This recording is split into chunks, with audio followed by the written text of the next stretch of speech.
Selamat sore, Ibu Desi Kristiasera SPSI MPSI. Di sini saya sebagai perwakilan kelompok izinkan untuk memperkenalkan anggota kelompok saya. Yang pertama ada saya sendiri, Regina Esther Puspiasarosa. Yang kedua Muhammad Wahyuniar.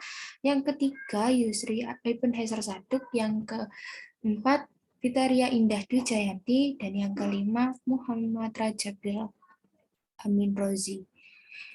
Di sini saya akan menjelaskan mengenai struktur kepribadian pendekatan humanistik atau teori attraction. Humanistik. Menurut Yusuf Samsu, teori humanistik dapat diartikan sebagai orientasi bersifat teoritis yang menekankan kepada keunikan kualitas manusia, khususnya berhubungan dengan free will atau kehendak bebas dan potensi untuk mengembangkan diri.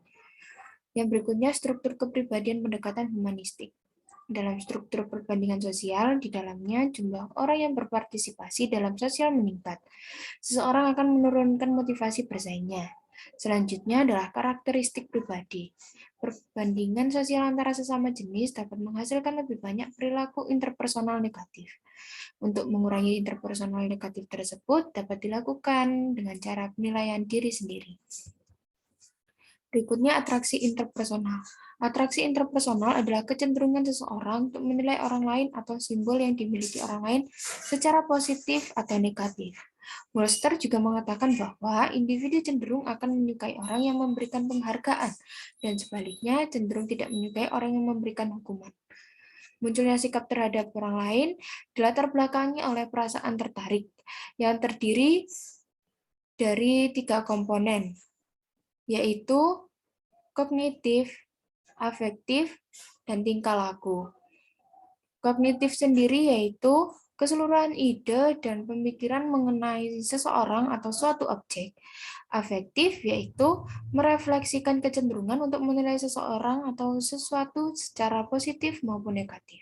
Dan yang terakhir tingkah laku yang merujuk pada kecenderungan seseorang untuk menghindari atau mendekati objek. Yang pertama, teori kognitif. Menurut teori kognitif, menekankan proses berpikir sebagai dasar menentukan tingkah laku. Tingkah laku sosial dipandang sebagai suatu hasil dari proses akal. Evaluasi kognitif sebagai prediktor interpersonal attraction secara signifikan.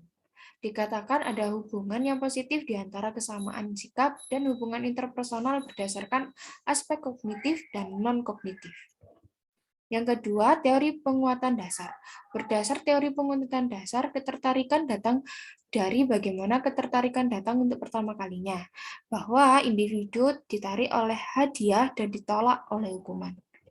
Yang ketiga, teori interaksionis. Menurut teori interaksionis, ketertarikan interpersonal dihubungkan pada suatu situasi sosial dan menitik beratkan bahwa interpersonal attraction adalah suatu konsep.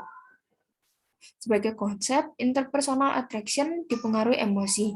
Emosi positif mengarah pada penilaian positif, dan emosi negatif mengarah pada penilaian yang negatif. Yang artinya, emosi dapat mempengaruhi penilaian kita baik secara langsung maupun tidak langsung. Interpersonal attraction memiliki arti yang positif. Seseorang cenderung menyukai mereka yang memiliki kesamaan nilai dan efek negatif yang ditujukan kepada satu orang, yang berarti sikap orang untuk menilai orang lain itu baik atau tidak.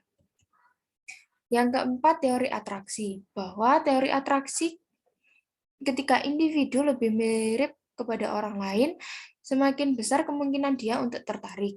Dan menurut Zajong, menyebutkan secara umum kita berespon dengan paling tidak sedikit terasa tidak nyaman ketika kita bertemu dengan siapapun yang tidak kita kenal atau tidak familiar. Wajah yang dikenal atau familiar tidak hanya dievaluasi positif, namun juga menyebabkan aktivasi otak yang menghasilkan respon emosi positif. Sekian yang dapat bisa saya sampaikan. Mohon maaf apabila ada kata-kata yang salah. Terima kasih.